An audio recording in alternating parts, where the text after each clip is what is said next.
following, that Africa needs to have a 100K GPU cluster within the next 5 years. 100,000 GPU cluster in the next 5 years. But what I do think, he's transferred the courage to me. He said, Mervyn, that's your problem. Make it happen. And so I asked him, but Prof, what's the 100K GPU cluster? Why do we need it? What's the reason and the motivation for your vision? And this was his response. He says to me, Mervyn, if Africa does not start to invest in AI technology, then there are serious consequences and challenges for Africa. And that's the type of vision, that's the type of impact that I want us to start to think about over the next few days. So for you, my request to all of us over the next few days is to give yourself permission to envision a future and determine what actions are necessary to make it a reality. And by that I mean, don't come to me and tell me, Mervyn, make this happen. You have within your own hands the tools and the skills to make it happen. And with that, I also want to express a great thanks to all who have contributed to make this event possible, from our sponsors, to our speakers, to our panelists, and for everyone for your invaluable support. The National Conference proudly acknowledges the guidance and support of three exceptional organizations: the Department of Science, Innovation and Technology, the Council for Scientific and Industrial Research, and the National Integrated Cyber Infrastructure System. Each of these organizations are dedicated to promoting innovation and technology to enhance the lasting positive impact on society. Three visionaries, technology executives that lead these efforts will each share a welcoming message with us. And I'm going to start off with the Department of Science and Innovation and Technology, the Acting Chief Director of Basic Sciences and Infrastructure, Mr. Charles Mokonoto. Mr. Charles Mokonoto is a prominent figure in South Africa's scientific community. He is currently the Acting Chief Director at the Department of Science and Technology and Innovation. Charles Mokonoto's leadership at the DSIT is pivotal in shaping South Africa's research landscape through strategic infrastructure projects, collaborative efforts, and effective data management practices.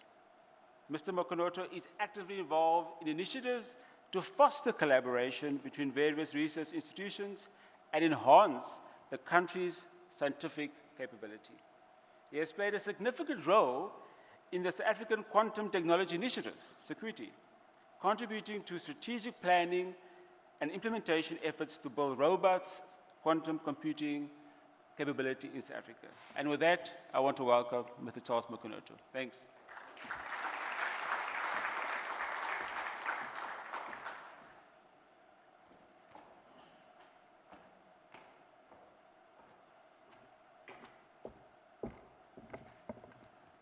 Good morning, everybody. Good morning, everybody. Yeah, still early in the morning, I can see. It's great to be here, and I'm so excited. I haven't attended the CHPC conference, I think, in 2 years or so, and I'm really privileged to be part of this meeting. Before I start, I'd like to share just a short story. So 3 weeks ago, when it was very clear that I'll be delivering this opening address, it was at the same time that I also realized there was something wrong with my iPad, because I wanted to deliver my speech using my iPad. So I took it to our IT to indicate that there's something wrong with my iPad. It seems not to be working properly as it should. And they said, okay, come back in 3 days. We'll have a look at it. And it's fine. In 3 days' time, I went. And they said, Mr. Mokonoto, we've got some bad news that your iPad, unfortunately, could not be repaired or resolved, and you'll need to apply for a new one. And I said, how long is this going to take? They said, well, a month and a half or so. I said, I don't have a month and a half, because if you didn't know, I'm going to deliver an opening address at the High Performance Computing Conference. So I can't rock up with papers there. I need to appear, the part, so I really need my iPad, but regrettably, they said, well, unfortunately, you'll have to wait, so it is what it is. I'm rocking up with papers today. So Program Director, thank you very much. Conference delegates, I understand there are about 550 of you here, welcome. Our distinguished guests, namely Professor Thomas Stelling, Texas Advanced Computer Center, University of Texas, Professor Barry Irwin, Norfolk University College, Ms. Licia Florio, Nordic Gateway for Research and Education, Mr. Warren Hero from the South African Revenue Service, the invited speakers and delegates from various countries, the delegates from SADC states, researchers from around the country, our important industry sponsors and users, students taking part in competitions and poster presentations, and high school students. All are welcomed. Let me also take this opportunity to congratulate Dr. Happy Sithole, the National Integrated Survey Infrastructure NICIS Center Manager, who was among a list of top individuals in the world recognized this year by HPC Wire for their contribution to the development of high-performance computing in the world for the past 35 years. Can we give Dr. Sithole an applause? So Dr. Sithole, for me and many others, is a pioneer, a champion, an SA Cyber Infrastructure Ambassador, both regionally and internationally. And SA is really proud to have a person like you really representing us and really spearheading some of the most critical, programs within the cyber infrastructure area. Notably, the way that you're spearheaded with the SKA partner countries to ensure they possess the requisite cyber infrastructure to meaningfully participate in the SKA project. Ladies and gentlemen, the first CHPC National Conference was held 18 years ago and has developed into the most prominent high-performance computing conference event in Africa, drawing a large contingent of delegates from South Africa and abroad. The CHPC was initiated and supported by the research community, entrusted and funded by the Department of Science, Technology, Innovation. One remembers the days of the Blue Gene for Africa initiative, and when some of us as laymen couldn't pronounce teraflop. These days we are more educated, we're talking petascale and exascales. The theme of this year's conference in cyber infrastructure collaboration towards accelerated impact, this theme emphasizes the critical role of collaboration in driving and accelerating innovation and its important impact in society. As the complexity of challenges grow in South Africa and across the continent, considering issues such as poverty, the effects of climate change, the role of advanced technologies such as artificial intelligence, and the drive to smart cities, no one can tackle these issues alone. The DSTI is particularly looking at impact that its investment brings to the overall South African society. And the conference theme is well aligned with the focus. This conference aims to explore the contributions and expectations of policymakers, research communities, information communication vendors, industry and academia through a series of contributed and invited papers, presentations, discussion forums. Original equipment manufacturers, the OEMs of this world of cyber infrastructure will also have the opportunity to showcase their latest developments in technology through exhibitions, presentations, and exposure to researchers and key decision makers in the industry. The global advancement in artificial intelligence, and more especially in generative artificial intelligence, demonstrates the need of nations for a comprehensive cyber infrastructure, which includes capabilities to process large language models based on local data and models. These normally require significant amount of computing and data infrastructure coupled with high-end skills in interdisciplinary domains from social scientists, statistics, computing, and mathematics. Cyber infrastructure, which integrates high-performance computing, data storage, and advanced networks and software tools, offers a platform to enhance and accelerate capabilities in scientific research and development. However, the full potential of this infrastructure is only realized when stakeholders become partners in collaboration, sharing expertise and pooling resources. This conference brings together our users also so that their work can be communicated, to include well-renowned experts, and to offer a rich program for students in the fields of high-performance computing, big data, and high-speed networking. The conference will have traditional features, as the program director mentioned, such as the Student Cluster Challenge, the Cybersecurity Challenge and Datathon Challenge, which started yesterday on the 1st of December 2024. Sandton is also hosting its 8th Cybersecurity Challenge, and DIRISA the 6th National Datathon Challenge this year.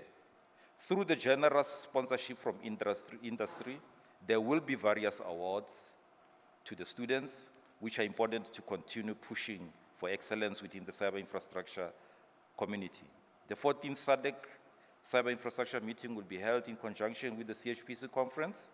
The main purpose of the 14th SADC Cyber Infrastructure Technical Experts Meeting is to review the progress on the implementation plan of the SADC Cyber Infrastructure Framework and to identify priority regional flagship projects and activities to be implemented in the next 3 years.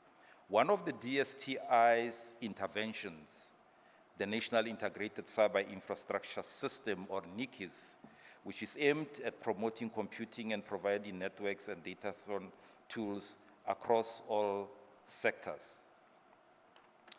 The investment in cyber infrastructure is central to achieving productivity and competitiveness and supporting economic growth.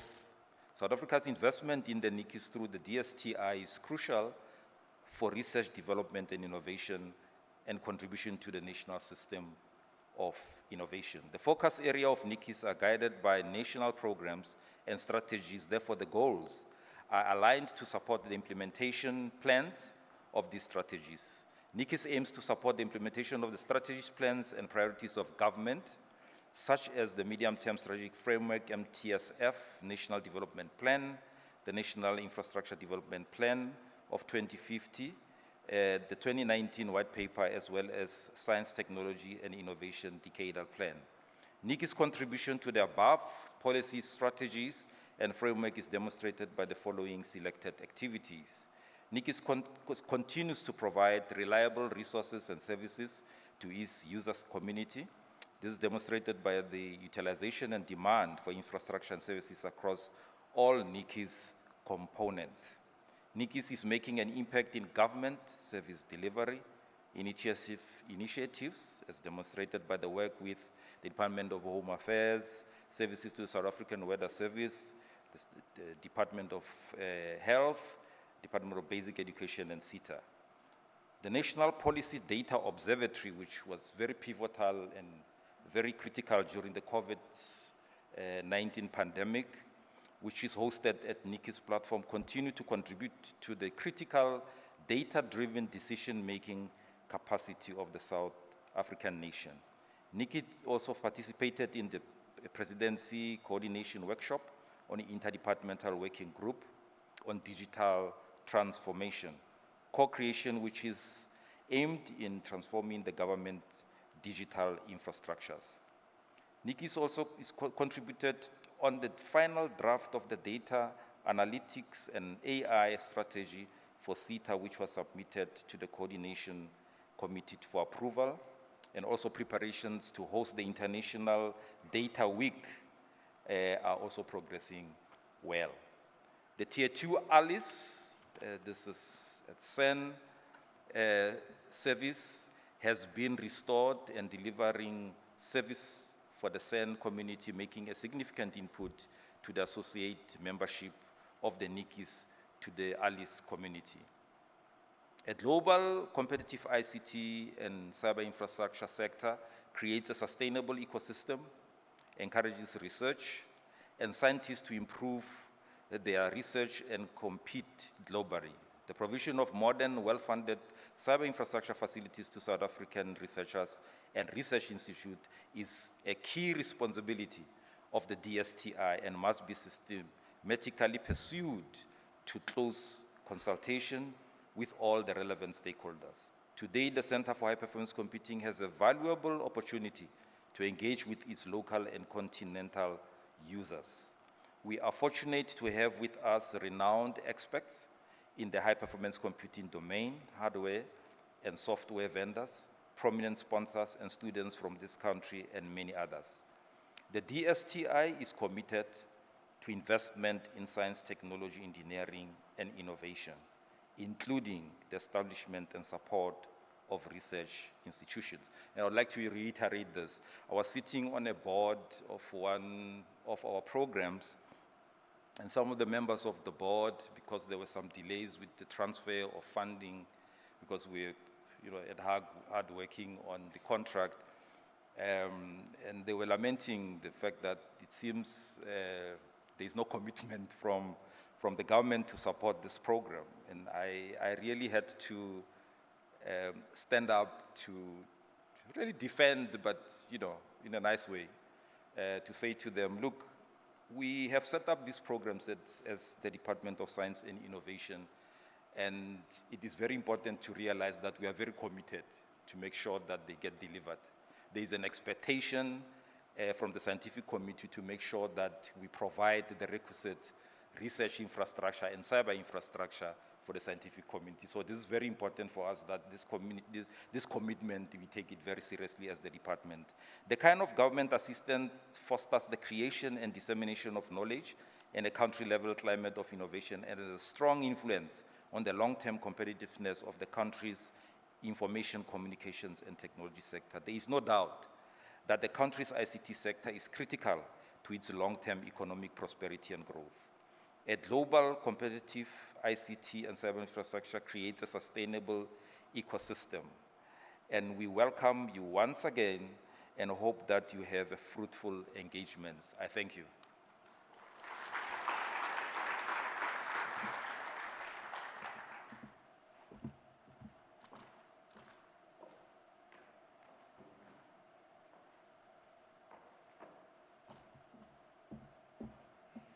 I think Mr. Charles and I both got our iPads in for a service. I was using my paper. Thank you very much for that welcome message. Then our next visionary executive leader from the CSIR, Dr. Lulama Wakaba, is an accomplished executive at the Council for Scientific and Industrial Research in South Africa. He's currently serving as the Executive Manager of NextGen Enterprises. Dr. Wakaba leads initiatives to integrate digital technologies into public and private sectors, enhancing operational efficiencies and competitiveness through innovation. He's part of a newly established industry advisory panel that provides strategic guidance on digitalization efforts, ensuring alignment with industry needs and national priorities.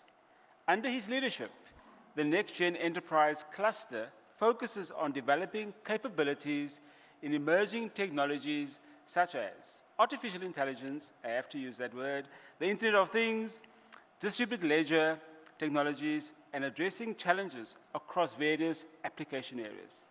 Dr. Lulama Wakaba is a key figure in advancing South Africa's scientific landscape, focusing on innovation, collaboration, and the practical application of research for societal benefit. Let's welcome Dr. Wakaba. Thanks.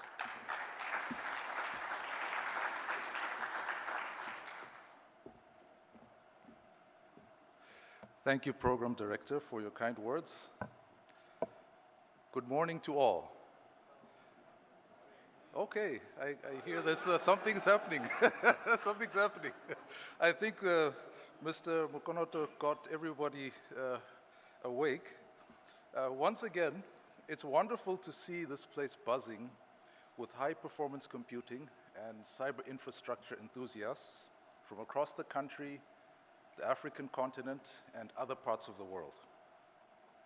On behalf of the Council for Scientific and Industrial Research, the CSIR, it is my pleasure to welcome you. To welcome you to the 18th Center for High Performance Computing, or CHPC, National Conference. We are privileged to have conference delegates from academia, research organizations, the public sector, and industry. Let me begin by acknowledging our distinguished keynote speakers, invited speakers, and mentors that have attended this event. To our international delegates, we truly appreciate your presence and look forward to rich interactions over the days that lie ahead. We are also honored to have delegates from the Southern African Development Community, SADC. This includes the SADC Secretariat for Science, Technology, and Innovation, and participants in the SADC Cyber Infrastructure Initiative, which seeks to build increased capacity in regional research and education networks through the effective use of cyber infrastructure resources.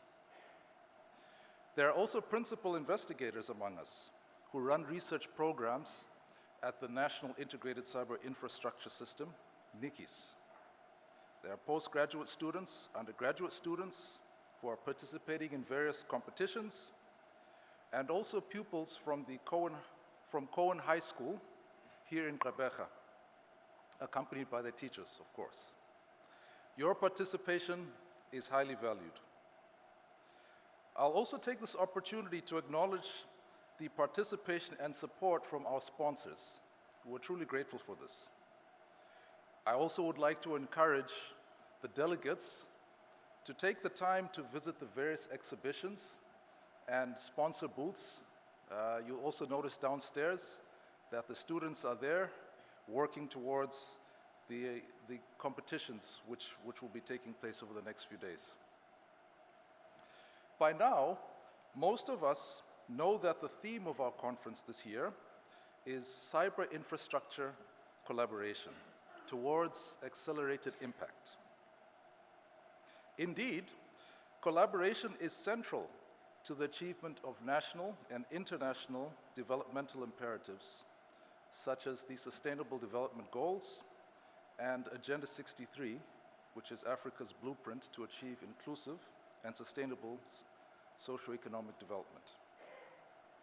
Our conference theme also aligns well with the motto of South Africa's G20 presidency, which begins in December 2024. Coincidentally, it begins at the same time as this conference. And the motto for the G20 presidency is fostering solidarity, equality, and sustainable development.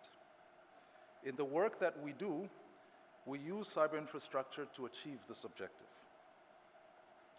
This conference is hosted by the National Integrated Cyber Infrastructure System. We often refer to it by its acronym NICIS, and you'll see that everywhere when looking at the branding. And as mentioned before, it's an initiative of the Department of Science, Technology, and Innovation that is implemented by the CSIR. More specifically, NICIS resides within the Next Generation Enterprises and Institutions cluster of the CSIR. And this is a cluster of the organization of the CSIR which focuses on enabling digital transformation in government, public institutions, and industry. The mandate of the CSIR is to contribute to improving the quality of life of the inhabitants of this country through directed multidisciplinary research and technological innovation. In essence, the CSIR addresses challenges that are of national importance in a variety of economic sectors through science, engineering, and technology. Naturally, high-performance computing and other aspects of cyber infrastructure are critical enablers of this mandate. And some examples have been given in the presentation that came before around the role that NICIS is playing in addressing national challenges.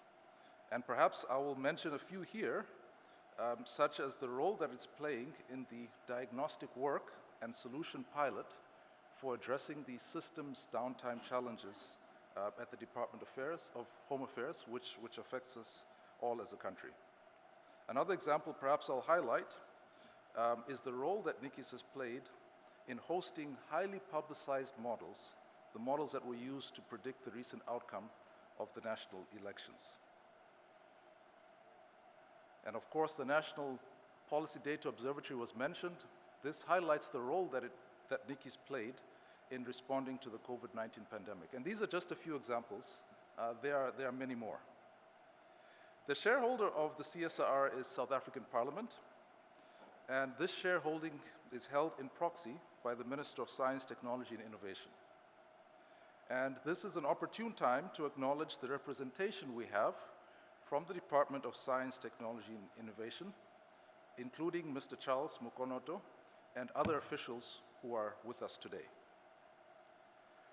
The CHPC National Conference fosters a multidisciplinary intersection around high-performance computing and provides an opportunity for cross-pollination to address challenges in South Africa and across the world.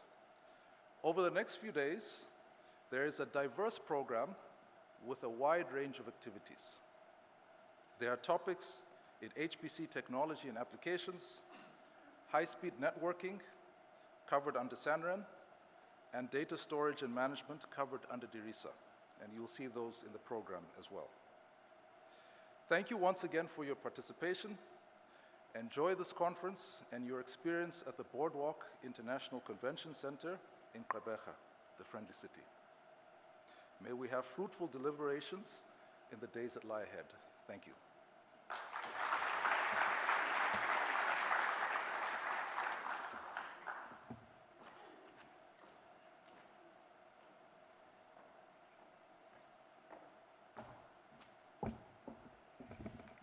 Yeah, Dr. Mokaba tried to help me pronounce Gqeberha with a click, but I'm not going to try. So if you don't mind, I'm going to say Gqeberha with a click, and you can fill in, you can fill in the click as you pronounce Gqeberha over the next few days. But hopefully we'll get it right. Hopefully I'll get it right before the end. Our next visionary leader has very little introduction to us, and that is our very own Dr. Happy Sithole.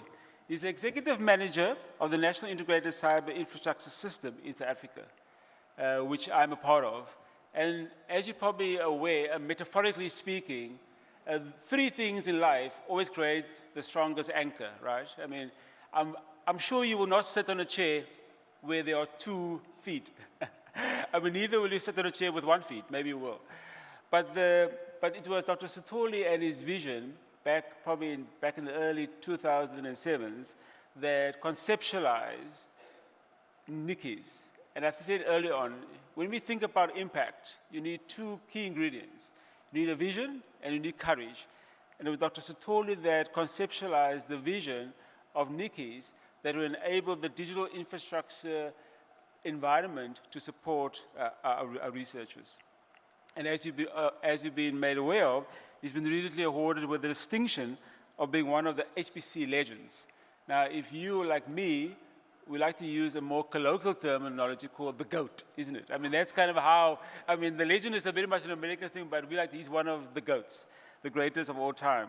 For his exceptional contributions to high-performance computing in South Africa, please welcome Dr. Happy Sithole. Thanks.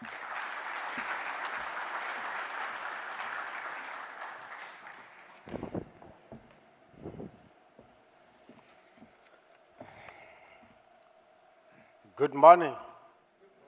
Okay, I think we are all awake. There's something that I need maybe just to check. Is the presentation loaded? Okay. No, thank you very much. And first of all, I think to welcome you all to this 18th national meeting. It started being the Center for High Performance Computing because that's where we started. But as we went on, true to the theme of this conference of collaboration, this evolved to the National Integrated Cyber Infrastructure because we realized it's not just going to be high-performance computing, it will involve other things. So now, it is the national meeting for NICI. So it's the 18th, which means that we come from a long way. As the colleagues have already indicated, we would like these meetings to go around the country so that we touch the broader part of the country. Everyone can know about high-performance computing, networking, data, and the like. So today, we are in Gqeberha. And for my international colleagues, when we met recently in Atlanta, I showed you how to pronounce Gqeberha. So don't disappoint me. Use that trick that I told you. Gqeberha, remember. So, and really we are happy to be here. I think this is one of the important cities in our country. As you would know, much of the production, auto manufacturing are happening here. So this is a place where we need to be if we need to talk about impact, because when you look at the industry here, it depends a lot on the cyber infrastructure in this collaboration. So that is very important. But I would also like to thank the Department of Science and Innovation for being here and supporting this, and for the kind message from Mr. Mkonoto, our parent organization, the Council for Scientific and Industrial Research, Dr. Lulama Wakaba, also for the guidance all the time to ensure that NICIS gets to where it needs to be.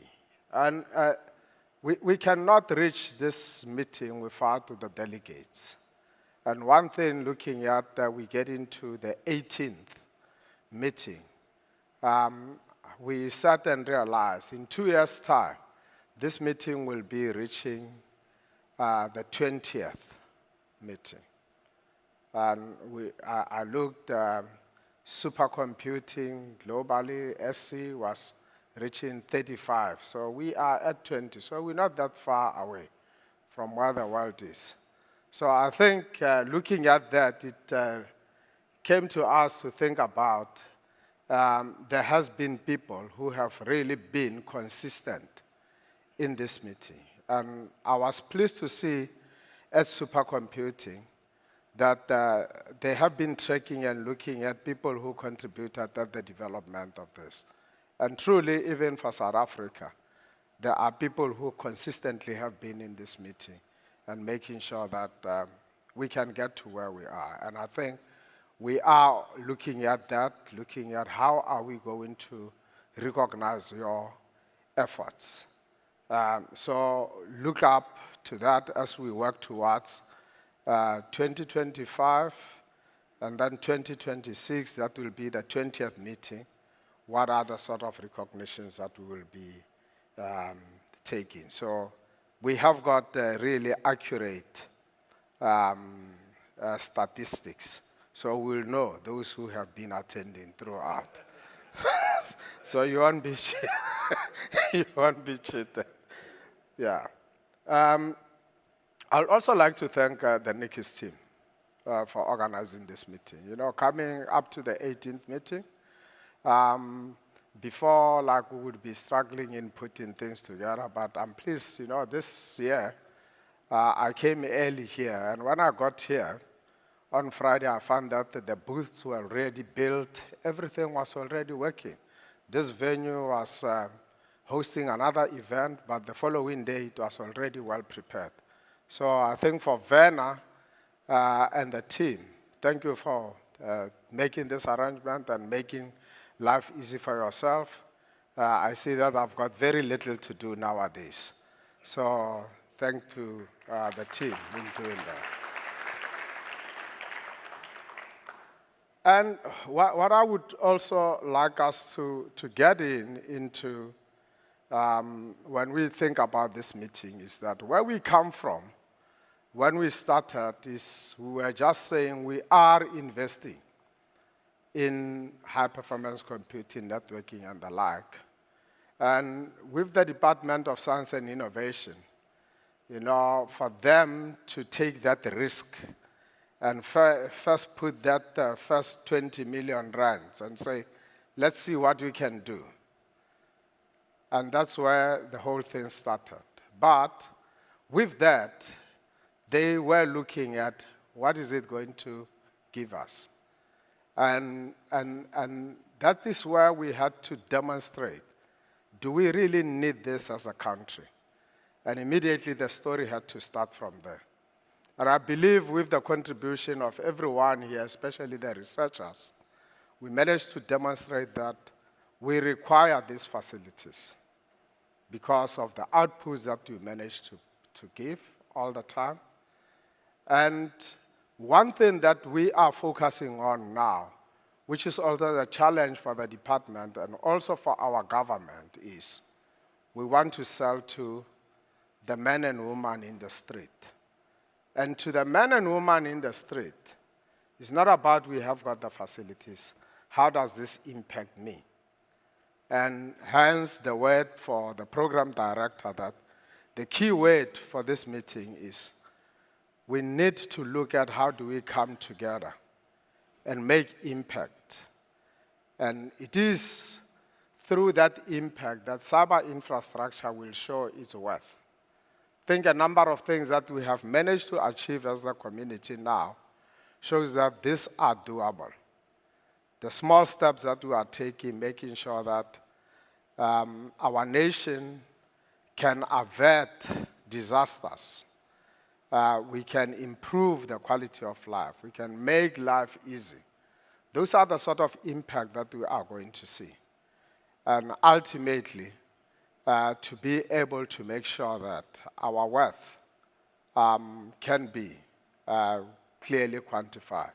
So as a community here in this meeting, these are the sort of things that we should be thinking of in making sure that we deliver impact. And I'm pleased when I look at the various talks that will be coming.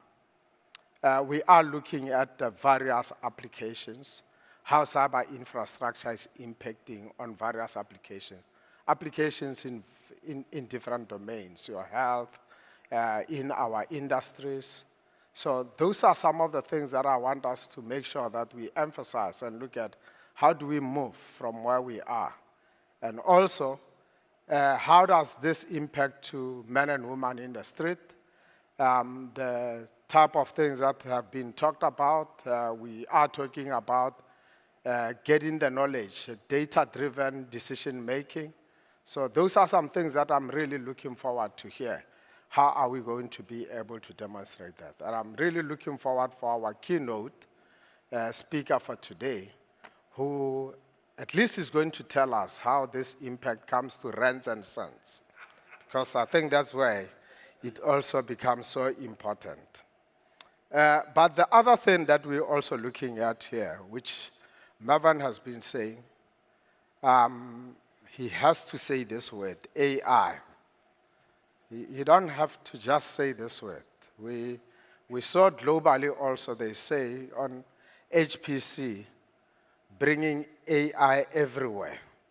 So that's where things are going.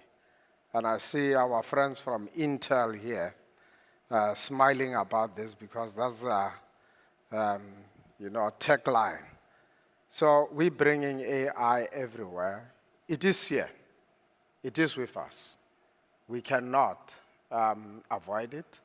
And when we look at this for the AI to start making this inroads, it's because we are able to amass massive data, and we are able to analyze the data, train the models, because artificial intelligence has been there. But the technologies and the data, the quality of the data, were not that sufficient for it to be able to make impact. So now is the time where we have got all this data. We have got the infrastructure, and it is making inroads.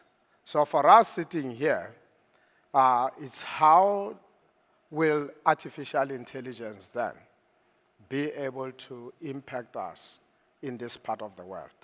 So we have got our friends from all over the world who are with us here that will help us also to move this road.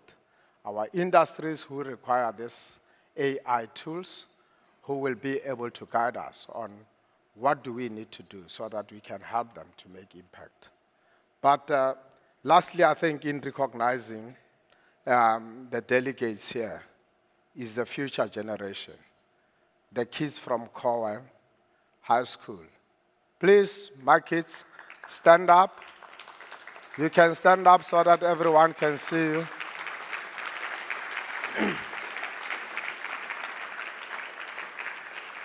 Thank you. You may sit down. And please, they are going to spend the day with us. As we take AI everywhere, let's make sure that it stays with those, because they are the people who will be guiding us in the next years. So with those, my job is to stand here and represent the directors of NICIS. And I guess you might have met, Mervyn is there.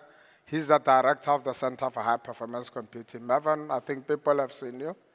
And secondly, we've got Sabelo Dlamini, who's the director for Sandran. I think people haven't seen you, so you might want to stand up.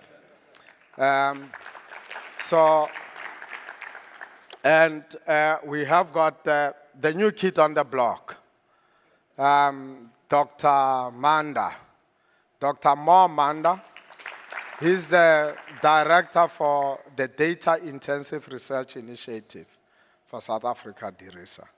So the plans that I will be sharing with you, sit with these three gentlemen. For me, it's just to talk about them. It's their responsibility to deliver them. But firstly, we will share with you some of the advancements of the things that have been going. First, talking about this meeting. As you can see, we say that the meeting is growing. Largely, it's our academic community making 52%. That's the students. So we're really investing in the youth here. We've got our academia, about 16% of our academia. We have got the industry. Our host institution, also CSIR, we look at it.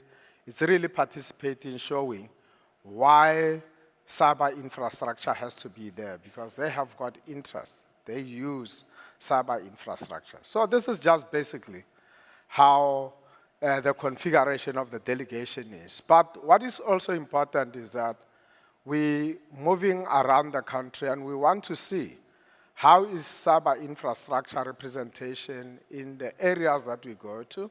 And today we are in the Eastern Cape, and we can see the institutions in the Eastern Cape well represented here. And also in terms of the talks, this is what we will be seeing.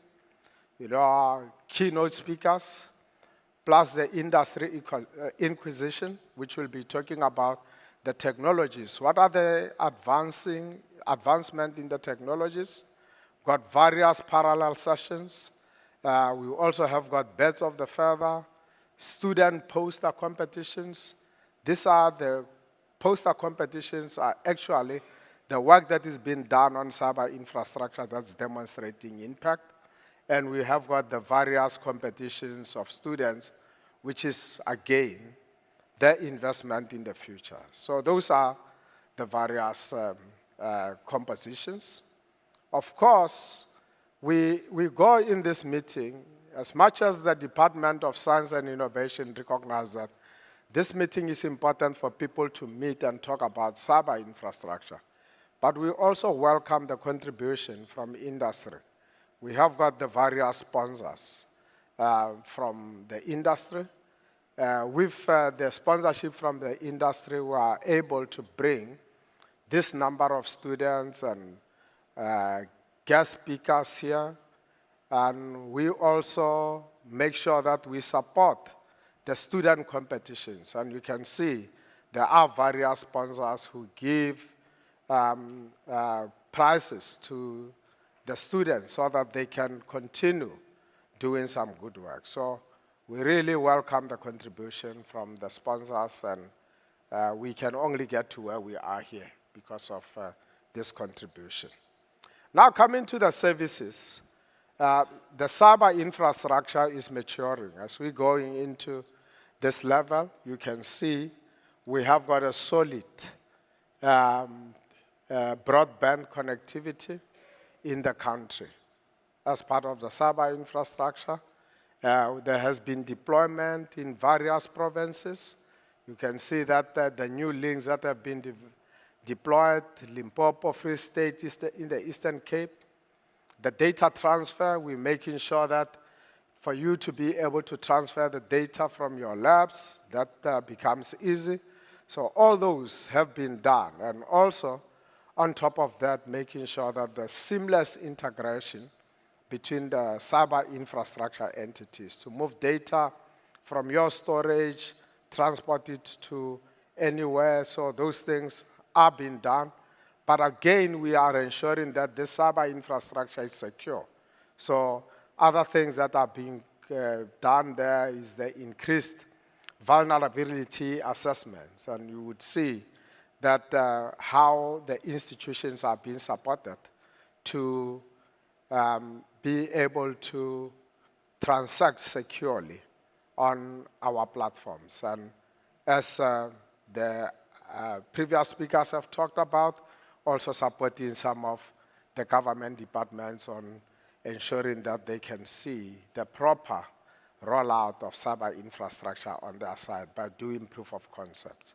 So that's some of the things that has been done, but also looking at the plans coming forward, there will be further rollout of the backbone, but also we are looking today. Our broadband connectivity is at 100 gig. That's the speed. There will be the test to make sure that we prepare for the future, looking at the test to 400 gigs, 800. Those will be the tests that will be going on. And also deploying further the 100 gig persona nodes so that we can be able to move data securely. Of course, expanding on our vulnerability assessment. Those are some of the things that we should be looking at in the coming years. From the data services, of course, also, last year we talked about the large, the tape archiving solution, the LTA. It was launched, and we can see today already it's being utilized by various entities. You see there from the bioinformatics, the national health, SADILA, different institutions. So this is taking off. So LTA is no longer just a concept, but there are services running on that. And of course, you can see various organizations, how the uptake from universities, from some of our science councils. So we can be able to store data for much longer. So one of the things that I want to highlight here to this community, in 2018, for the first time, we have the International Data Week, which was hosted in Gaborone, in Botswana, first in Africa. And again, because of that good work that the SADC countries managed to do through the SADC Cyber Infrastructure Initiative, the international community has given us another opportunity. We will be hosting the International Data Week again, 2027. And we have already started working on that. So this is some interesting initiative that we want to be able to showcase our capabilities and what do we do with the data. But also there are some interesting programs that are taking place in the country, like the 110,000 genome program. This is a program that will be looking at genomic sequencing towards personalized medicine driven by the South African Medical Research Council. This is what the Nikki's team will be involved in. Just this one, I don't expect you to read through, but just to show you that we're talking about impact, and it's all what comes from you, the users. This is the currency for us, for cyber infrastructure, for our academic community. Your publications, and we have been seeing those publications coming. Also, the production of students graduating. We need to be building on our workforce, and you can see on those numbers that we have got the production from the cyber infrastructure. The systems are running well in production. This is what measures the system uptime. You can see, and the utilization, 100% all the time. And basically you can see also here the queuing of the jobs on our high-performance computing system. So these are being utilized heavily all the time. So that's one thing. Last year, we were showing you this curve with 50%. And you recall what was the challenge. It was the 50% there because we had one generator, and during the load shedding, we can only operate with one generator. That problem has been solved. And now, you have got the full system all the time, and we will talk about other. But even with that, you can still see that there is still lots of queuing, which means that the resources are still required. Of course, this is just one of the GPUs. We talked about the generative AI. Already you can see it's flat throughout. So from industry, those who investing on the GPU, South Africans are ready. They need that. They are hungry. And we'll talk about some of the initiatives about the GPUs again.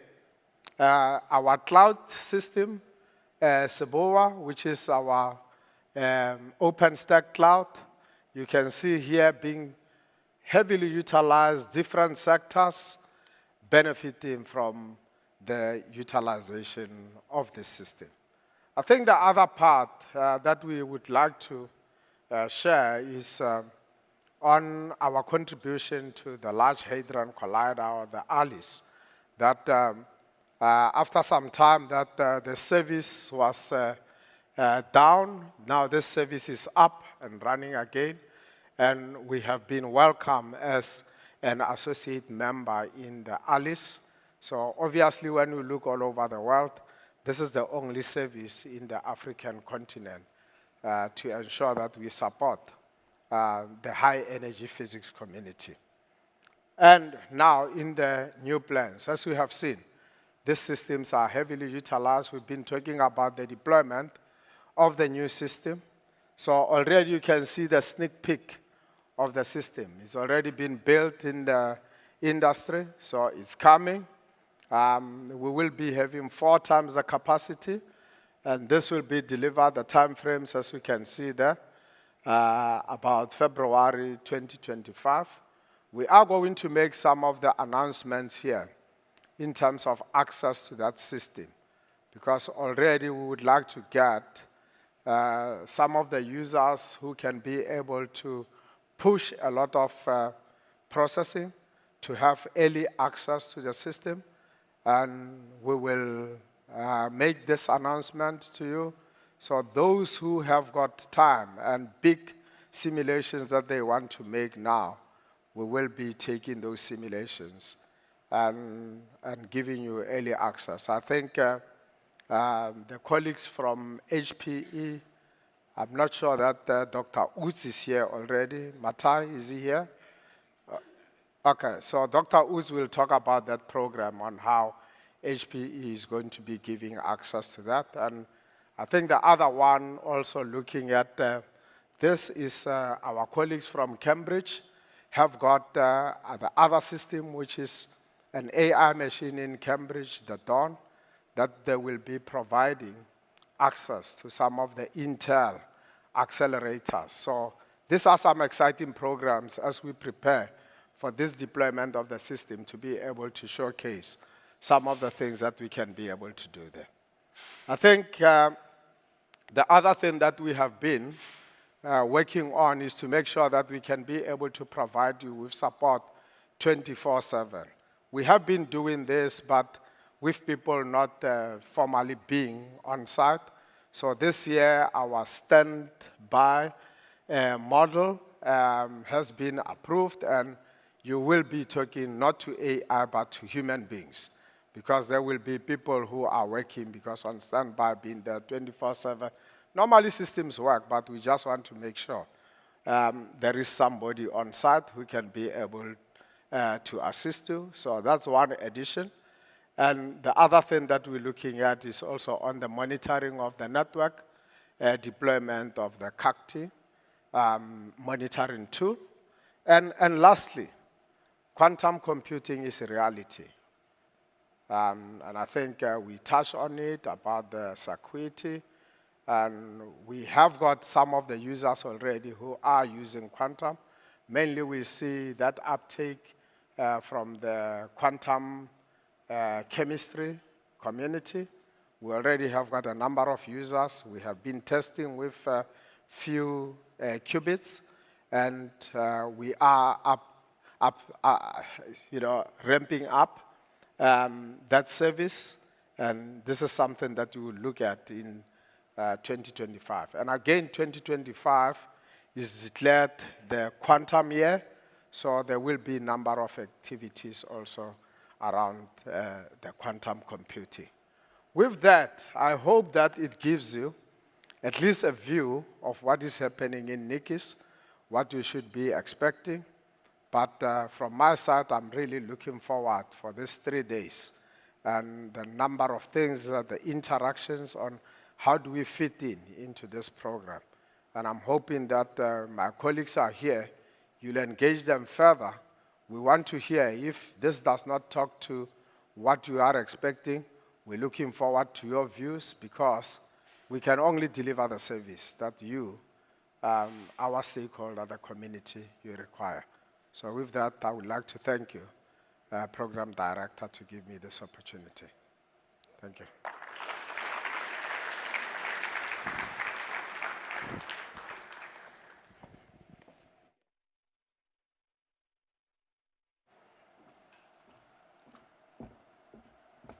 I see Happy also forgot his iPad. Was that your iPad also in for repairs? All right, I think before we get to our next keynote speaker, I think we should maybe just stand and let that blood flow. You don't want to stand, you can do it. Okay, all right. All right, Warren Hero is going to do something for us very shortly, but I want to introduce our keynote speaker to us. He's currently the group executive at SARS. And I can see already some of you are nervous. Don't be nervous. The no lifestyle audits will happen today. He's currently the group executive at SARS, responsible for architecture and design of segments, products, and process. His mandate is to focus the organization on customer experience and achieving the SARS mandate. Warren's experience spans both the public and private sectors, having inter alia worked in banking, technology, and more recently, professional services. Warren has been described as a well-rounded executive and an intellectual with a deep understanding of technology and a passion for adding strategic value. He has been the recipient of various accolades, such as the High Performance Team of the Year in 2023, CIO SA Awards, the Innovation Leader of 2023 from the Future Leaders Forum and Enterprises, as well as the Leader for Innovation from AFRICOM Awards in 2019. He serves as a guest lecturer on digital transformation and technology trends at the University of Cape Town and the Wits Business School. Warren is currently the CEO of the Institute of Chartered IT Professionals, SA, and a board member of the Stockholm School of IT EcoV Lab. Please welcome Warren Hero as a keynote speaker. Thank you.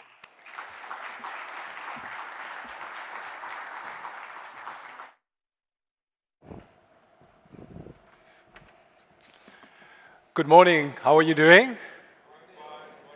Yeah, part of the reason why I asked Christoffels not to make you stand is I'm going to make you stand. And I hope to be a bit disruptive.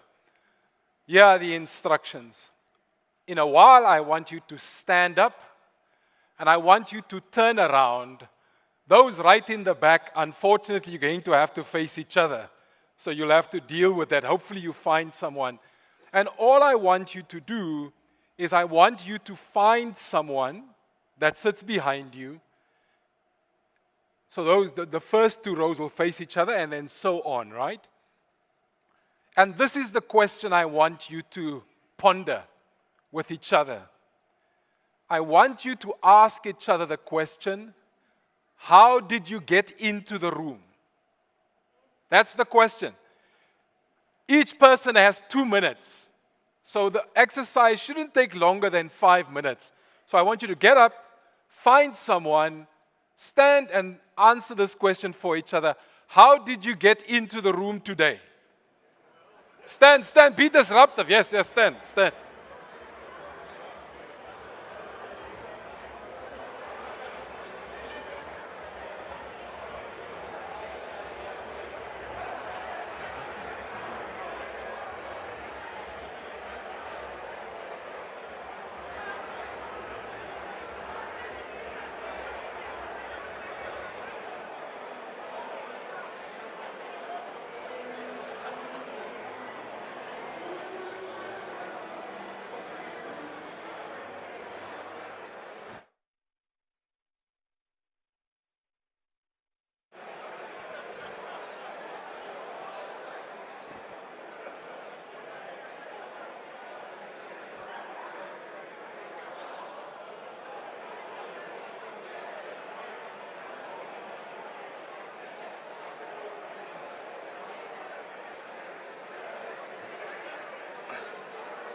Two minutes to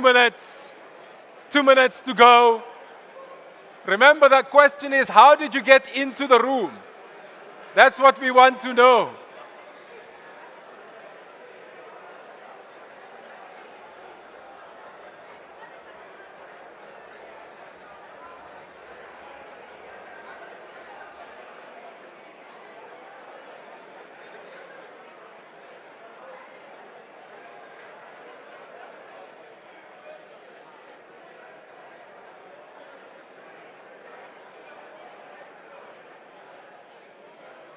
Okay, should be rounding up now. Almost getting ready to sit down. I'm sorry that you're so neglected. Did you find someone? Did you find someone to... Oh, okay, we'll do. You did. Okay, we'll do. Great. So if we can come to order. If we come to order. Hello. So good to see you.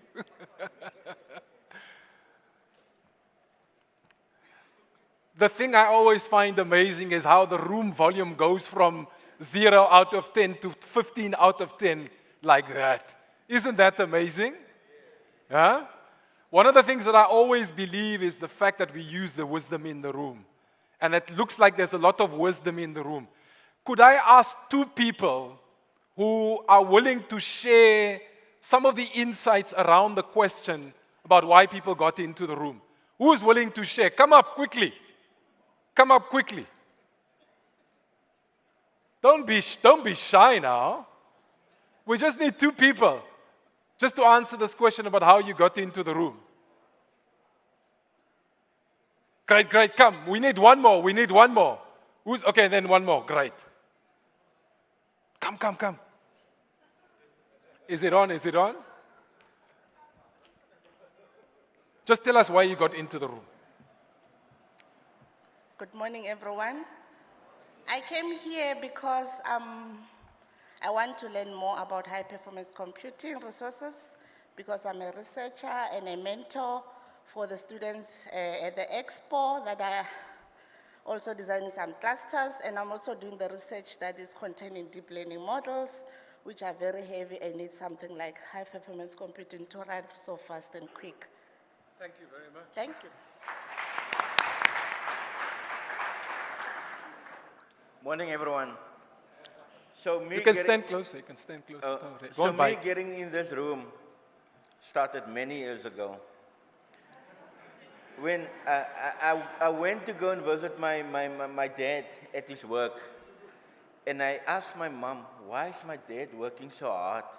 And the guy standing with a book and pen, it looks like it's easy, he's get paid more than my dad. So my mom said to me, he's using his brain. The guy, he has to settle, he had to make sure that your dad's work is fine.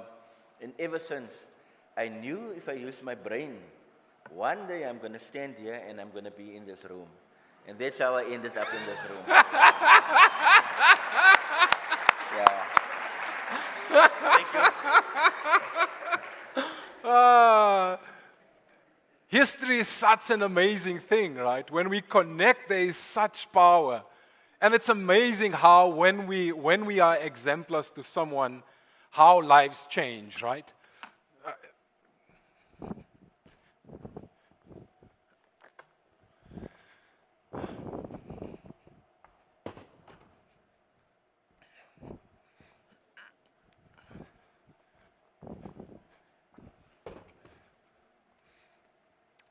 This exercise about how we got into the room was conceptualized by Professor Nick Benedel from the Gordon Institute of Business Science. And I always find it interesting how in some organizations, when the question gets asked, the answer is quite literally, I got up, I had a bath, I came into the room, right? It can be that literal. The other aspect, though, is if you listen to these two individuals, the first speaker talked to us about the opportunity to learn, the opportunity to think about models.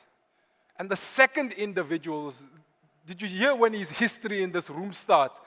By his look, I think he's about 3 or 4 decades old, around that. Am I being kind? He says I'm about right. But the ability to think and to watch his father apply manual labor, and then to ask the question to his mother, hey, why does it look like the guy with the pad earns more than my father? And that's how practical he is. So as we think about what impact is, as we think specifically, right? If you look at the title of the talk, it's about being a good ancestor. And for me, when I think about being a good ancestor, I can't separate them. And so your father was a really good ancestor to you, right? So going from a production line to being able to be in the room. And so when we think about impact, we always think about these global aspects about impact. But impact in terms of liberating our mainframes. Impact in terms of liberating our quantum devices is the biggest thing that we can do. And so one of the things that I thought about was, what could I contribute? Other than just talking to people about how SARS uses the technology, right? Because yes, we use it, right? There are some people in the room that have already commented what happens with their taxation, right? But I'm not here for that today. You know, the most incredible thing about our management team at SARS, and especially the commissioner, is to talk to people about why to do something. And this is why I do technology, right? A mind once stretched by a new idea can never retain its original shape. And that's what, for me, when I think about impact, and the part of the reason why I love Happy, and Happy and I have known each other now for probably for the better part of 2.5 decades, from my first stint in government at the Gauteng Department of Finance, right? Happy is consistency, and if people don't understand how, when I was a public servant, I saw public servants that literally worked their guts out because of the importance of the mission, right? And what did Christopher say? What did you say? There are two prerequisites. What did you say? A vision or purpose and courage, right? And South Africans are sometimes very low on courage. We're very high on compassion. Ach, shame. You know? You hear that all the time. Ach, shame. We're sometimes low on courage, but heavy on compassion. Part of what I'm hoping to ask you to do as you think about why you are here is to reverse that, to become high on courage, and still to have the compassion, but to have more courage than compassion. And this is why I do technology. This ability to turn, if you play chess, right, to change a pawn into a queen, right? Because the queen is one of the most powerful players on the chessboard, right? And this is the possibility of technology. And part of what I thought my contribution would be about this, right? How we think about knowledge. What is knowledge? But when we think about impact, I think sometimes we are too myopic. And hence these two chairs. And I took the time to bring these two chairs up because in any meeting that I attend, I always make sure there are two empty chairs, or if it's too full, I always imagine these two chairs in my mind because I try and keep these two capabilities, these two communities, these two commodities, I try and keep them in my head at all the time so I don't make decisions that are not sustainable, so that I don't make decisions that are not about resilience. And what do these two chairs represent for me? And I ask you throughout the conference, take these two communities in these two chairs with you. The first chair, and thank you to our new leaders for joining us, but this chair doesn't just represent the new leaders, it represents the unborn.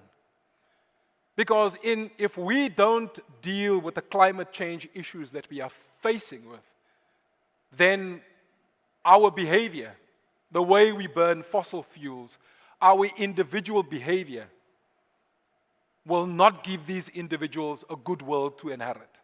And so as a good ancestor, always have this placeholder in your head, all the unborn. The second chair for me represents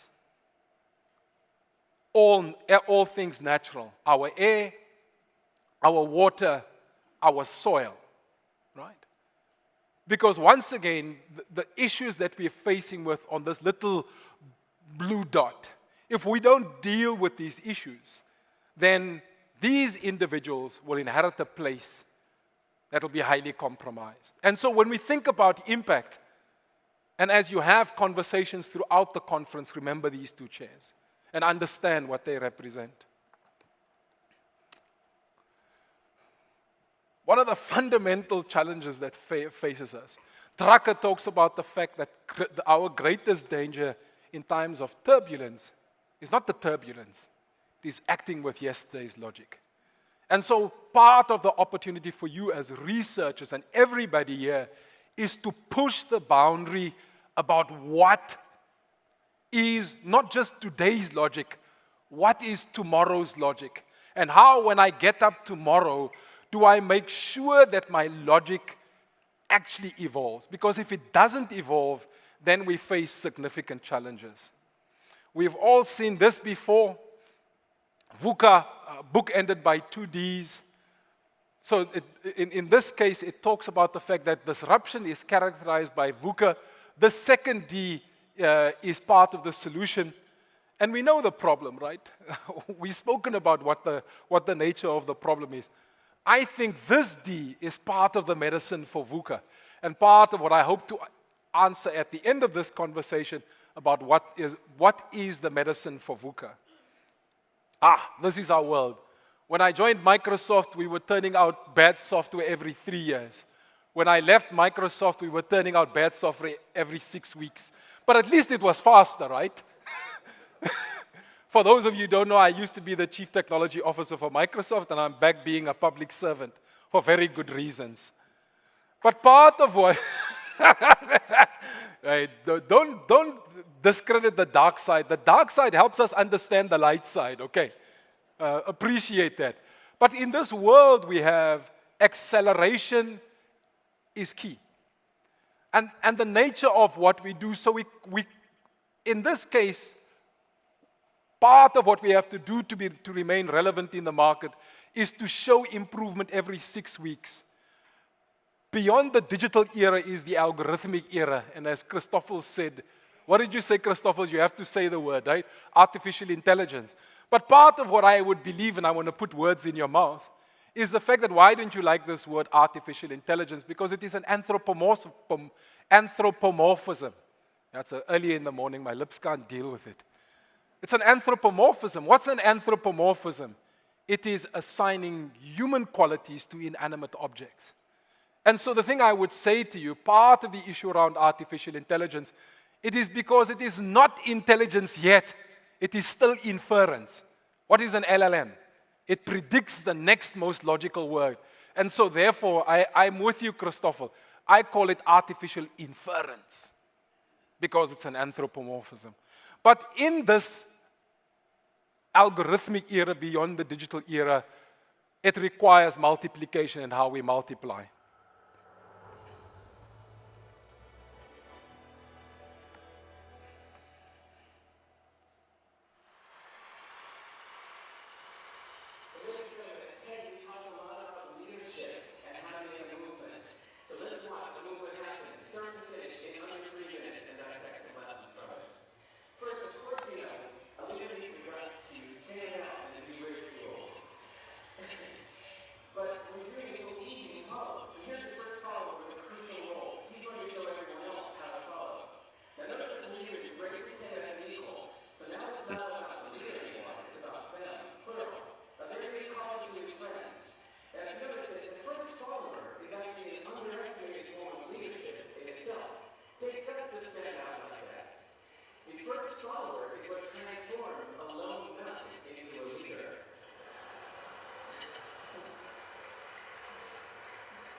Huh?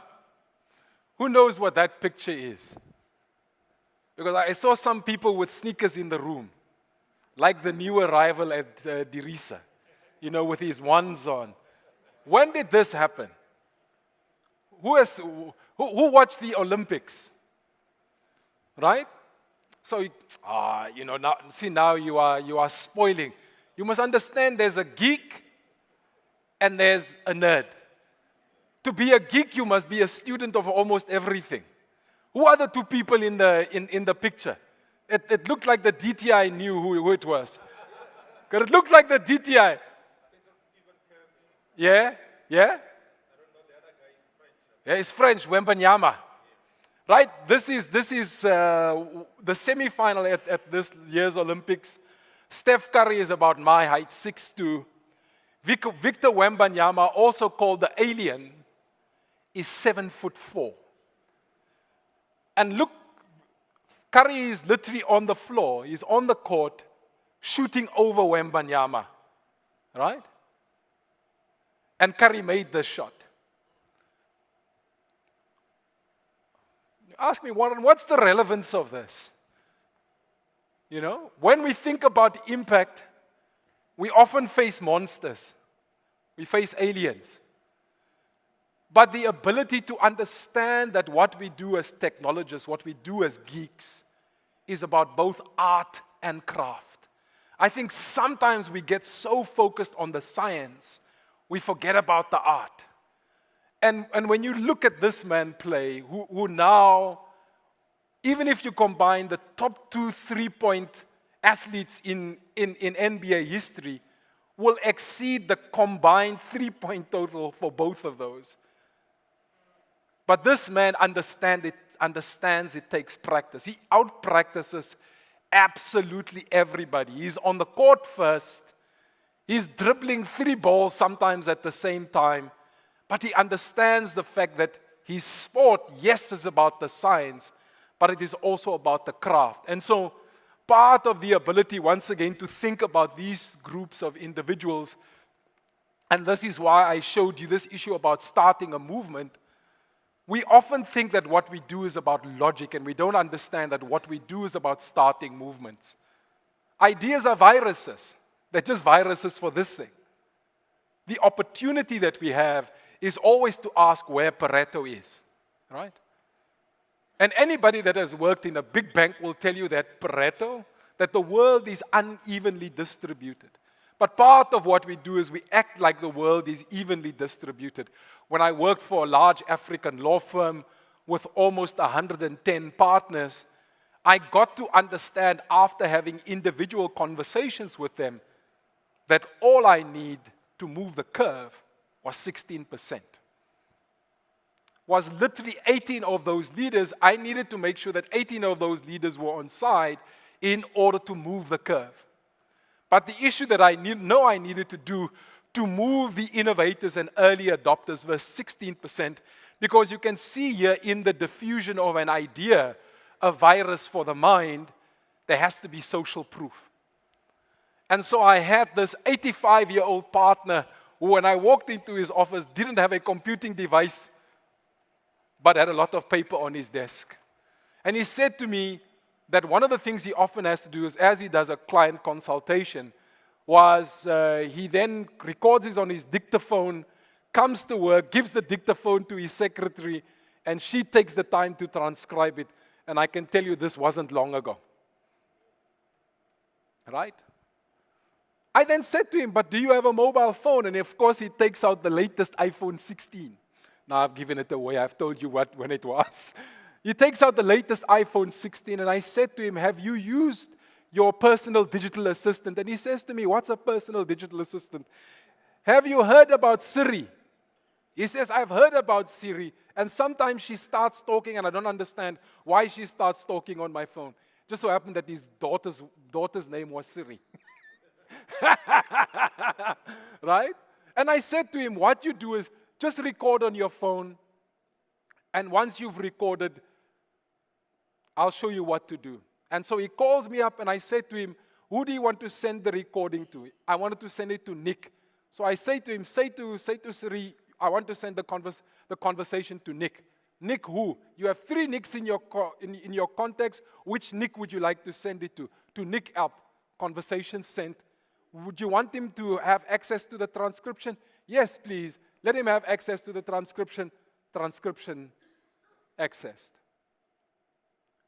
Now when I go to his office, there's not a paper on his desk, just his mobile phone. 85 years old.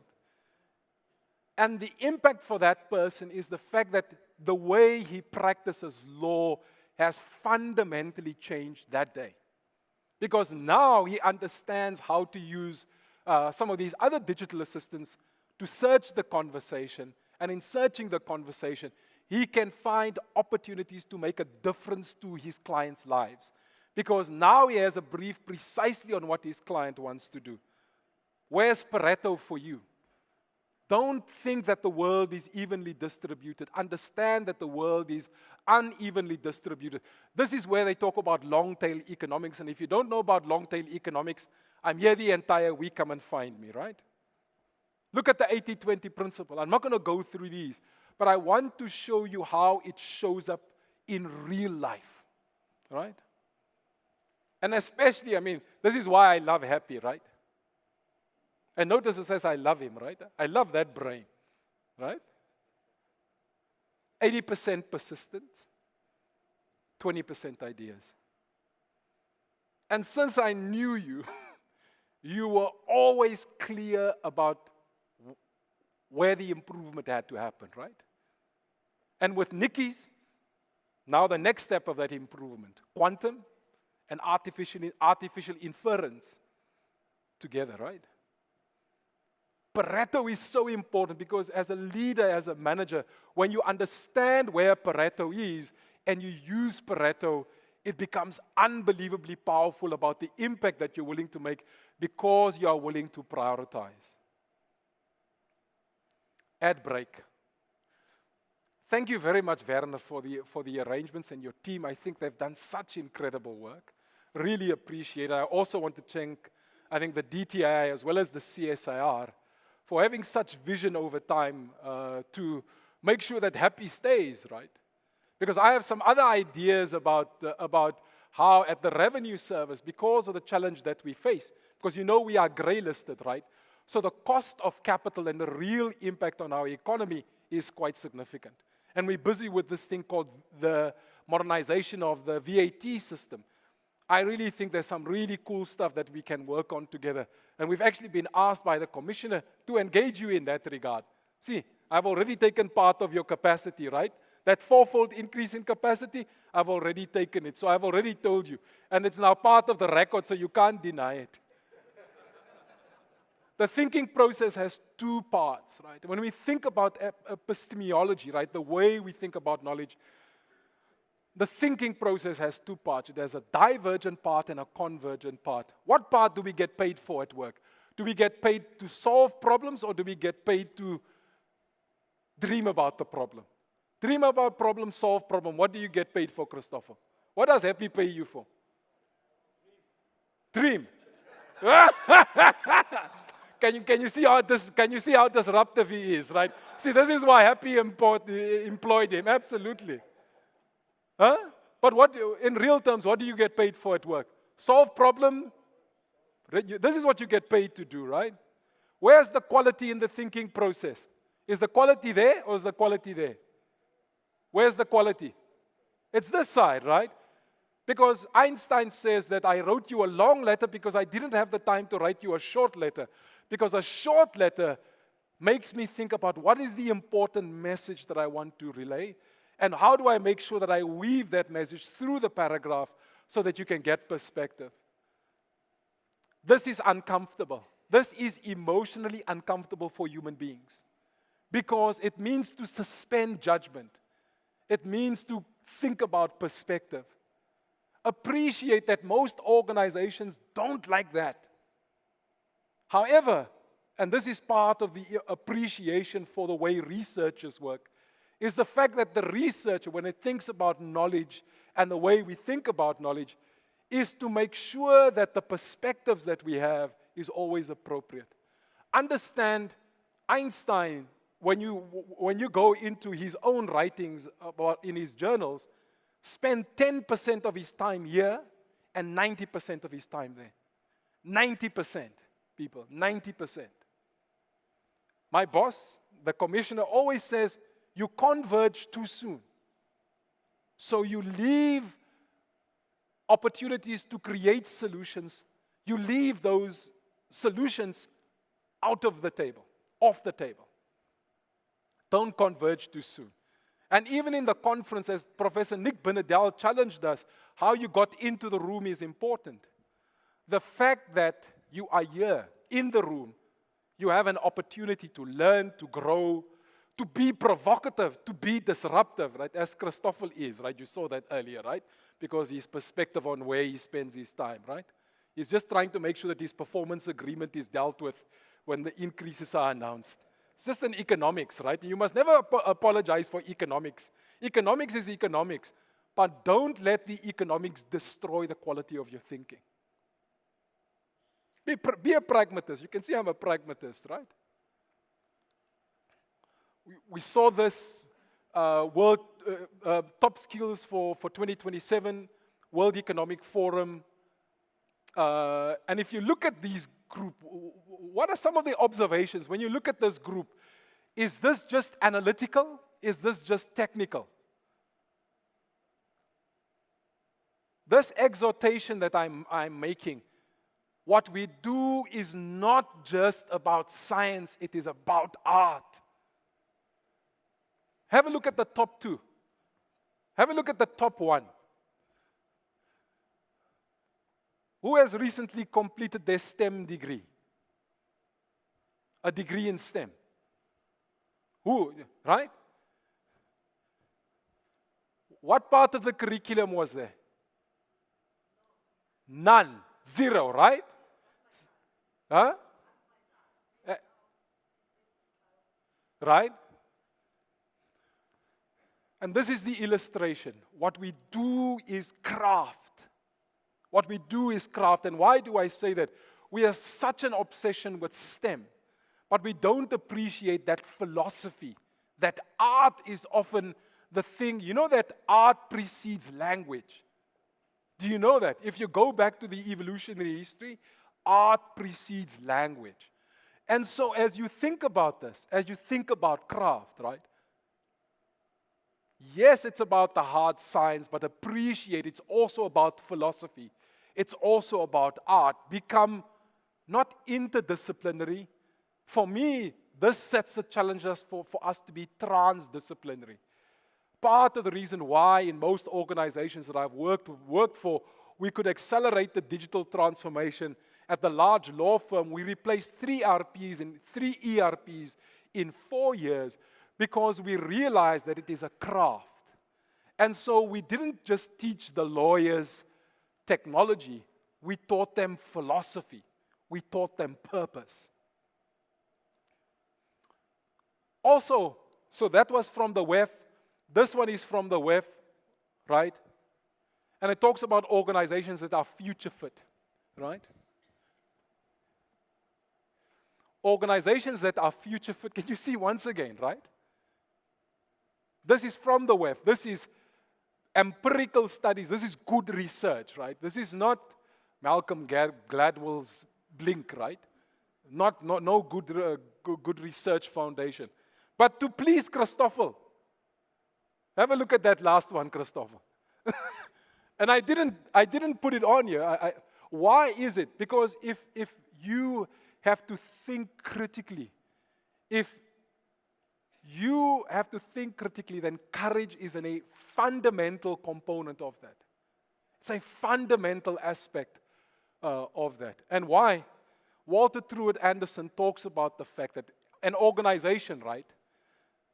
And so when I think about an organization, when there's even one person is part of an organization. And for me, this is literally the most important technology as a technologist. As a technical individual, for me, this is the most critical technology. Conversations are the most critical technology. Even it says that organizations are built out of words and maintained by conversations. Even problems that strictly aren't communication, like failures of mechanical systems, your standby, I always read IT happy, can be explored in terms of things said and not said, questions asked and not asked, conversations never begun or left uncompleted, alternate explanations not discussed. If all I do as a technologist is have the ability to have this type of conversation, right, this will not happen. Have a look at this. Recent research, 86% of CEOs say this digital thing is the most important thing, but then 92% of the 86% says my organization isn't ready for the transformation. And then we wonder why digital fails. right? So part of when we think about impact, this ability to show leaders how to apply the technology, to show leaders the possibility of technology becomes our superpower. Why? Because great digital organizations do two things. They re-examine their business models and they blur the line between the digital and the physical. Someone, when I was at Microsoft, paid for me to go and watch cows for 3 months. Really? You're laughing. Really, it happened. Somebody paid me to go and watch cows for 3 months. Why did Microsoft pay me to go and watch cows for 3 months? Digital, because this is the basis for digital economics, this blurring of the line between the digital and the physical. So the first month I watched the cow, and then at some point I saw the change in behavior. The cow started walking faster and further. And so I didn't want to show observer bias, so I put a pedometer on the cow. And statistically, in the herd of cows, we could predict within 3 nines accuracy the change in behavior. We could predict the change in behavior. So what I started doing is to run some blood tests on the cows, and this happened between Ghana and Japan, right? So yeah, between Ghana and Japan, because these were the 2 herds that we were monitoring. We found out that the change in behavior coincided with the cow's ovulation cycle. Wow, good knowledge. But as a proponent of digital transformation, no economic value yet. We started inseminating the cows on the hour throughout the herd, and then statistically found out that when we did the insemination, the ovulation cycle roughly lasts 8 hours. When we inseminate the cow in the first 4 hours, it produces cows, and when we inseminate the cow in the second 4 hours, there's a preponderance of producing bulls. Your mouth is hanging open, close it. Right? This is the reality, right? So it's incredible knowledge. You can understand how I see a physical phenomenon and then understand the background detail of why the physical phenomenon is occurring. But the fascinating thing is that over time, as we varied the number of cows to bulls, we were able to increase the herd yield by 30%. And that's digital economics. The ability to get to that insight from a physical phenomenon and then to find ways to apply it. Purpose matters. I'm not going to take long for this. This is the Meaningful Brand Index. It shows that when customers believe in your purpose, when customers believe in your vision, they purchase almost twice what so whether non-clients or your clients, they purchase double the individuals if they don't believe in your vision. So this purpose thing has an economic outcome for an organization if your customers engage with your purpose and your vision. Right? There's the CSIR one. I want you to look at the way the vision is couched, right? And if you think about the topic of this conference, the topic of this conference is precisely that, right? Whose is that? Let's see if anybody gets it right. Whose vision or purpose statement is that? The second one. No takers? That's the SARS one. That is what we believe at SARS.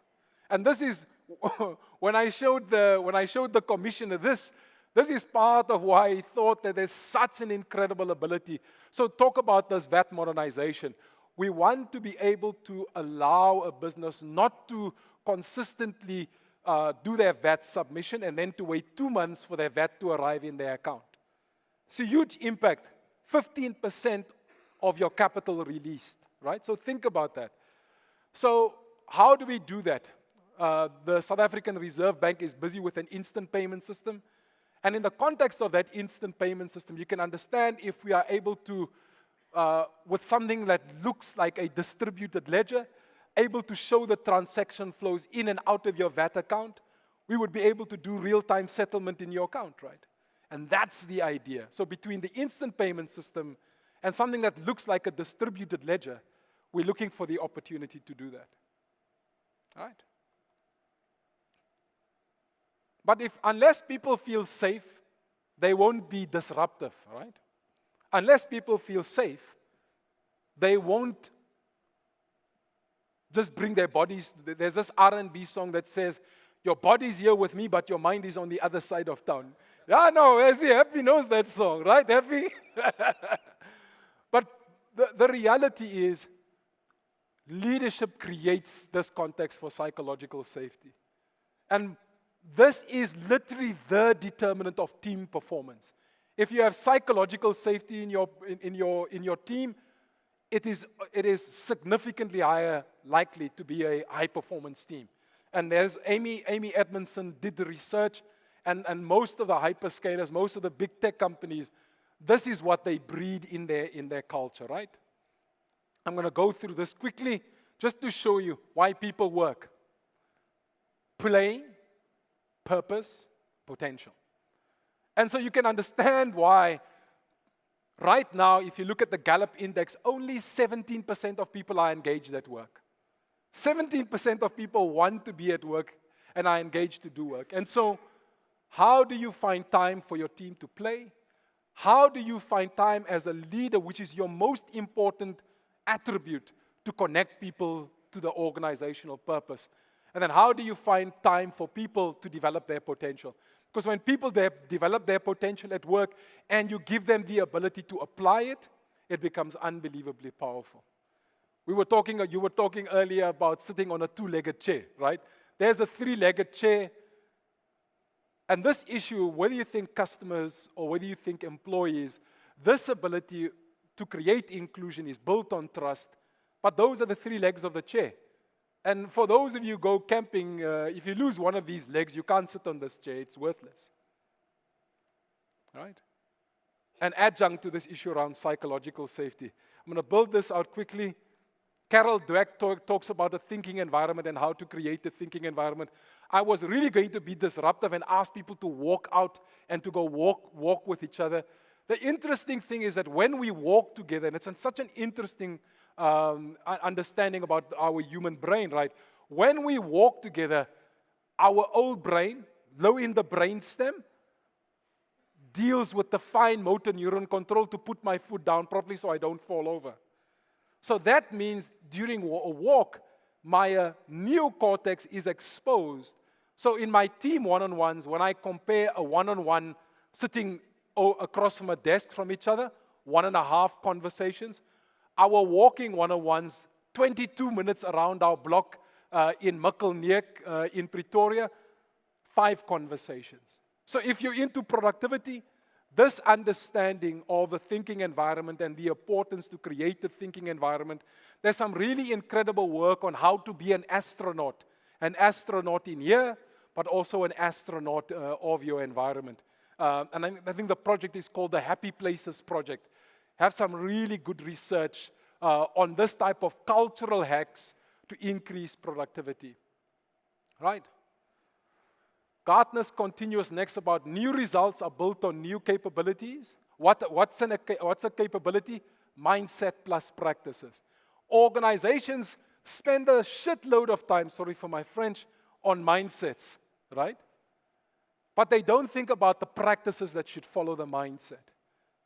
And so as you think about creating momentum, as you think about creating communities, understand which practices could reinforce the mindset or for the community. And of course, the multiplier here is technology. And of course, remember, my most important technology are conversations, right? I'm not going to go through this. It's in the slide deck. It will be available. But it just shows you the difference between a fixed mindset and a growth mindset, right?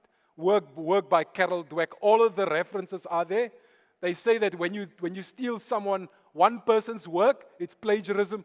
When you steal a community's work, it is a reference. So understand the difference, right? All the references are there. Right? I'm going to run through this really quickly. I often get asked these 2 questions. How do I run and reinvent my company or organization, or how do I transform before I have to? I think I would say to you, it's the difference between sharpening the axe and using the axe. So this balance between exploration and exploitation.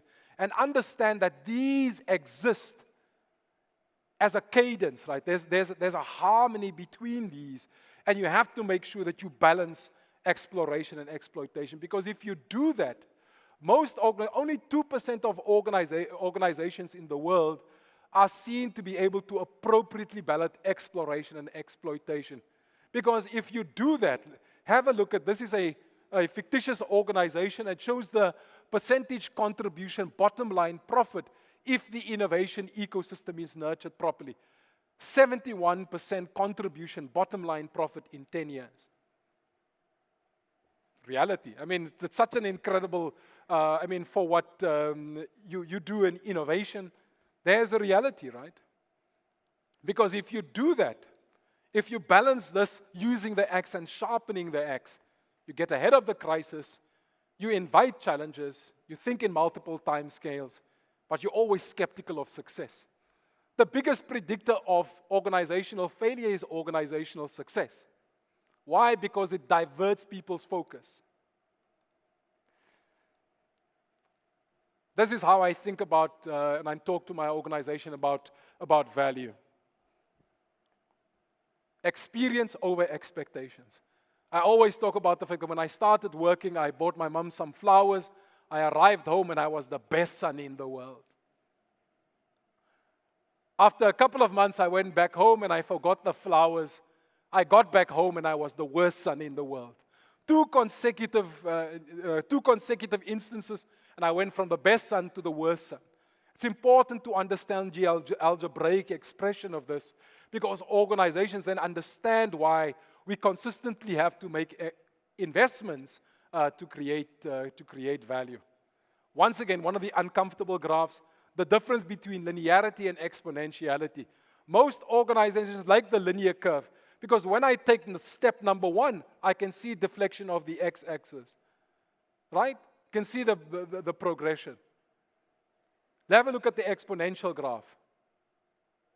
Most of the progress happens in the last 3 steps. Once again, appreciate why organizations become uncomfortable with exponential, because they are so used to seeing deflection of the x-curve. I'm not going to go through that, but I spoke about this transdisciplinary focus. And so we didn't teach lawyers technology. We just got good lawyers that were curious about technology. And that predisposition created momentum in the environment. There's some incredible work around different contexts and how to make decisions. This is called the Cynefin framework by Dave Snowden. And it essentially talks, I just want to take you here. I'm just going to take you to a complicated context, rather a complex context. And it talks about the fact that to make a decision in a complex context, we run multiple parallel probes, we sense and respond. But we appreciate that humans are the sensor network, the most important sensor network to make decisions. And so as we think about these different contexts and our ability to make decisions, there's this book by Jim Collins that talks about the fact that bullets then cannonballs. So the probe is the bullet. We fire multiple bullets, then we fire a cannonball, because that's inexpensive, right? Which is the approach that the CSIR often takes. Why does most change fail? Because in this estuary, this is the new model of change. This is the St. Lucia wetland park. And in the St. Lucia wetland park, if I want to gain access to the wetland park, sometimes in change, I have to appreciate that the river ends in the ocean, and during a certain time of the day, the ocean ends in the river. And when the water flows into the ocean sometimes, or it flows from the ocean into the river, only certain actions are possible. This is what they call estuarine mapping, complex adaptive systems. And in this case, part of what we have to do is, at a cadence, we have to understand that the sandbanks change. Because these sandbanks change in certain times, I have to make sure that I have a cadence of monitoring them on a day-to-day basis, versus this has been here for several years, and I don't need to monitor the cadence of that in real time. I just wanted to show you an expression of this ability to think abductively. So in Professor Snowden's work, the abductive management, so bringing quantitative and qualitative metrics together, they've come up with these trios, and they have found ways through narratives to navigate and to find weak signals. So in work that they did in South Africa during, as we got to 1994, during the CODESA process, they were able to go to communities and to find the precursors of sexual violence against young girls before it ever showed up in a police report. 2 years before that. So weak signal mapping. I'm not going to go through this, but just to show you the SK. But I also think, there's the science, right? We were talking about the exaflops and the teraflops, right? And what gets processed in the SK. But that's the science. We must never forget about the beauty, right? These are some of the images from the SK. And so, art and craft. I'm not going to go through this because we're already out of time, but I'll stop here. When we think anew, we act anew. But we have to realize we always know more than we can say, and we will always say more than we can write down. And this is the implication, therefore, of our knowledge management systems. Training data sets are more important than the cognitive algorithms in artificial inference. Think about making sure that you improve the quality of data, and that's about organizational discipline in data governance. Often in a crisis, the things that work in the crisis don't work in the crisis precisely because of complex adaptive systems and how they work, or when we get bored as individuals. And learn to become astronauts. Astronauts of these 6 inches between your ears, and astronauts about the environment. Because when you become an astronaut about the environment and you explore, you will remember these 2 populations. The unborn and all the natural aspects. And if all you remember from this conversation over the next while, remember these 2 chairs. Thank you very much.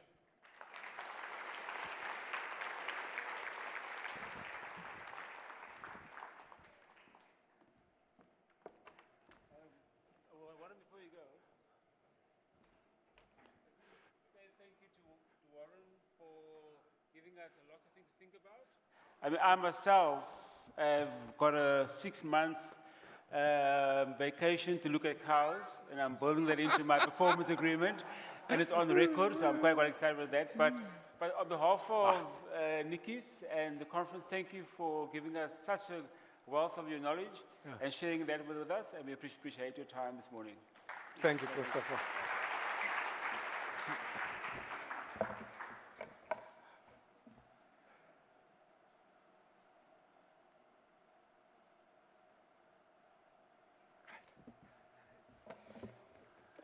All right, just a few comments before we close out our opening session. Just to let you know that please, if you can wear your badge as you navigate the venue, and that's moving between the various locations for security purposes. So can I ask that you please make sure that you have your badge on you. We are running slightly a bit late, but that's kind of how it is. We're sure we'll make up time during the day and over the next few days. So for those of you who are being allocated chairing duties, if you can please, for some reason or other, get to those venues maybe by 11:15, Right. so we can start our plenary sessions for the afternoon. And Thank you for very your much, sponsorship everyone, of the event, for your time this Really morning and appreciate for your attention. And please enjoy the break, and we'll see you after the break. Thank you, at 11:15. Thank you very much.